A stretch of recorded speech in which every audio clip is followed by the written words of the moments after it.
Gas is up, food is up, and rent isn't going to wait. For many Black American households, this isn't just inflation, it's constriction. The current U.S. economy isn't simply unstable, it's a perfect storm. And Black America is standing right in the middle of it. Economists call it the inflation gap, a widening divide where the same price shocks land differently depending on who's already exposed. This isn't abstract. It's structural. It's daily. And for the Black middle class and working poor, it's accelerating.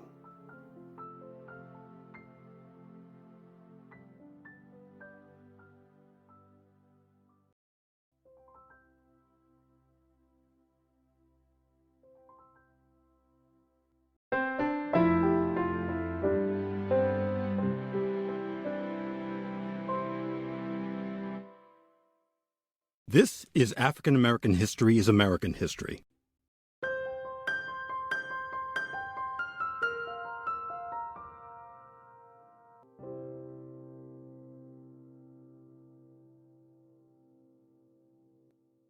Trump's war, thinly disguised as a, quote, military conflict with Iran and the closure of the Strait of Hormuz in March 2026, sent global oil markets into chaos.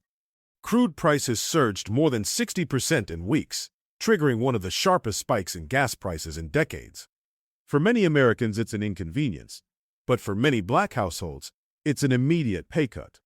Black workers are more likely to live in transit-poor areas, hold service or logistics jobs, and commute longer distances. So when filling a tank jumps from $40 to $85, that extra cost doesn't come from savings, it comes from rent, groceries, or utilities. Layered on top of that is another pressure point: aggressive tariffs, often enacted under the International Emergency Economic Powers Act. These policies have quietly reshaped the cost of living in America.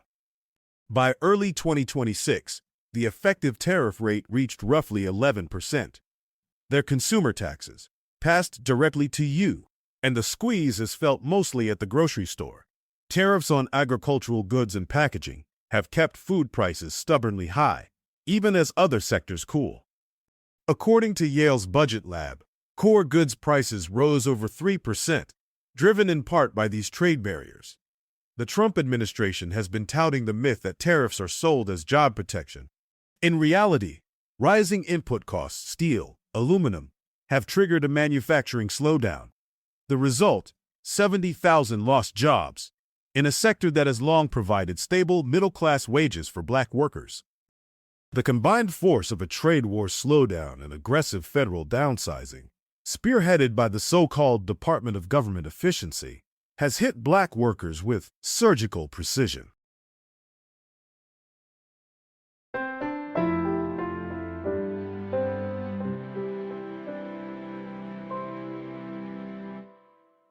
This is African American History is American History. Black Americans make up 18.5% of the federal workforce, far above their share of the population. Nearly 270,000 jobs lost means disproportionate displacement. While white unemployment holds steady at around 3.6%, Black unemployment has nearly doubled to 7.1%.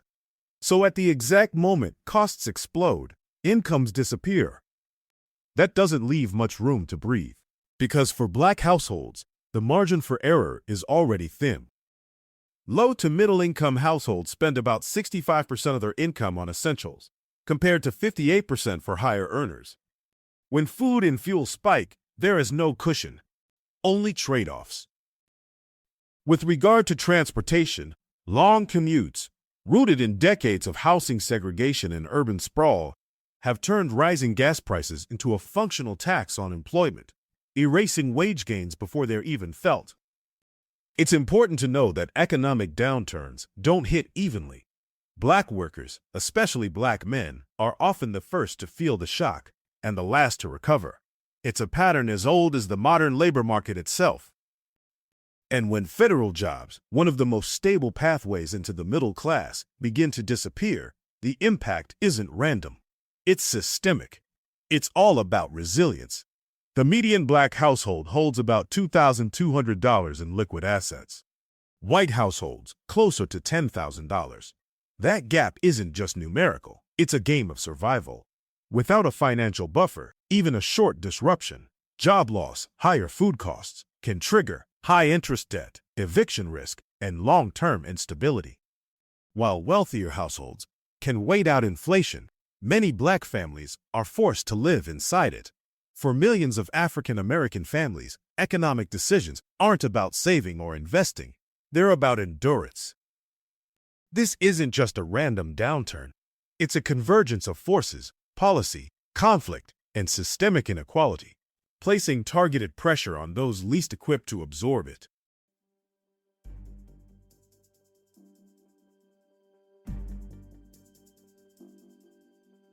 The daily reality many African American families are now facing is that economic decisions aren't about luxury or savings, but about the literal cost of just staying afloat. Yes, we have a perfect storm, but storms force change. History shows that Black economic life is not defined solely by constraint, but by adaptation and innovation. Across the country, we're seeing the rise of localized, resilient economies, community-based credit unions, cooperative business models, urban agriculture networks. These aren't just trends, they're strategies.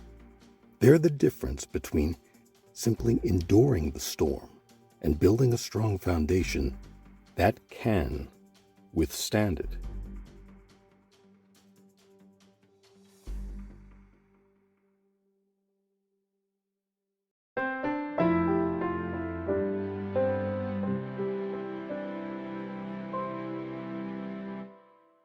This is African American History is American History.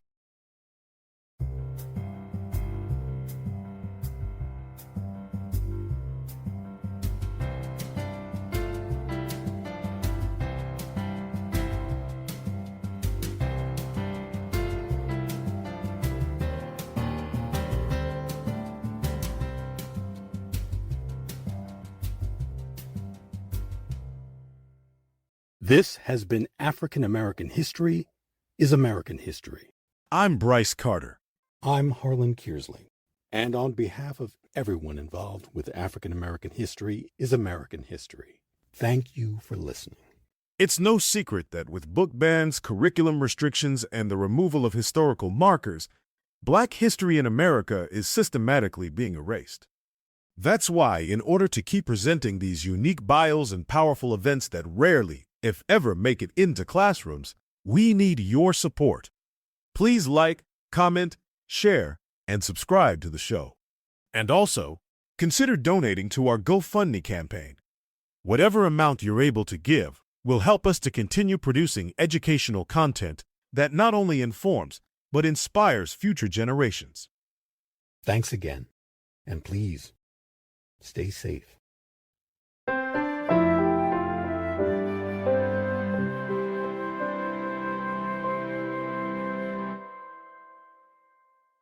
African American History is American History. Copyright H.C. Kearsley, 2026.